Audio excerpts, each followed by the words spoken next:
বাবার আদর্শকে ধারণ করে আমৃত্যু মানব সেবায় নিজেকে নিয়োজিত রাখার অঙ্গীকার পুনর্ব্যক্ত করেছেন এটিএন বাংলার পরিচালক, বার্তা ও ডিবেট ফর ডেমোক্রেসির চেয়ারম্যান হাসান আহমেদ চৌধুরী কিরণ। সদ্য প্রয়াত আলহাজ মকবুল আহমেদ চৌধুরীর কুলখানি উপলক্ষে আয়োজিত দোয়া অনুষ্ঠানে এসব কথা বলেন তিনি। মকবুল আহমেদ চৌধুরীর আত্মার মাগফিরাত কামনা করে রাজধানীর পাশাপাশি দোয়া মোনাজাত অনুষ্ঠিত হয় তার জন্মস্থান লক্ষ্মীপুরের রামগঞ্জে। লক্ষ্মীপুর প্রতিনিধিকে সাথে নিয়ে মিজান শাহজাহানের আরেকটি রিপোর্ট। মরহুম মকবুল আহমেদ চৌধুরীর রুহের মাগফিরাত কামনায় বাদ জোহর পরিবারের পক্ষ থেকে এ দোয়া মাহফিলের আয়োজন। রাজধানীর মোহাম্মদপুরের বাইতুল ফালাহ ইসলামিয়া মাদ্রাসা ও এতিমখানা এবং জামিয়া ইসলামিয়া ওয়াহিদিয়া মাদ্রাসা ও এতিমখানায় এতে অংশ নেন সর্বস্তরের মানুষ।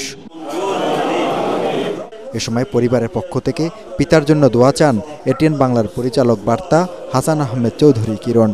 স্বজন হারানো যে কত কষ্টের, সেটি কিন্তু আপনারা যারা স্বজন হারিয়েছেন তারা কিন্তু নিজেরা চিন্তা করতে পারেন। সেটি পৃথিবীতে বেদনার মধ্যে সবচেয়ে বড় একটা বেদনার এবং কষ্টের জায়গা। সেই বেদনার জায়গা মাত্র কয়েকদিন আগে আমি অতিক্রান্ত করেছি।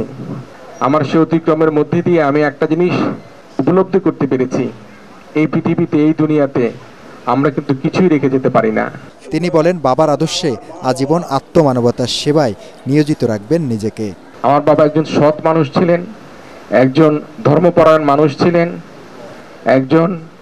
একজন পরোপকারী মানুষ ছিলেন।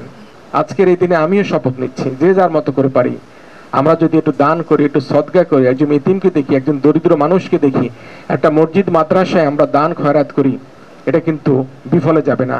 একই সময়ে মকবুল আহমেদ চৌধুরী প্রতিষ্ঠিত লক্ষ্মীপুরের রামগঞ্জে পানপাড়া ফাতেমা রাদিয়াল্লাহু আনহা মহিলা দাখিল মাদ্রাসা ও মরহুমের গ্রামের বাড়ি রসুলপুরে দোয়া মাহফিল অনুষ্ঠিত হয়।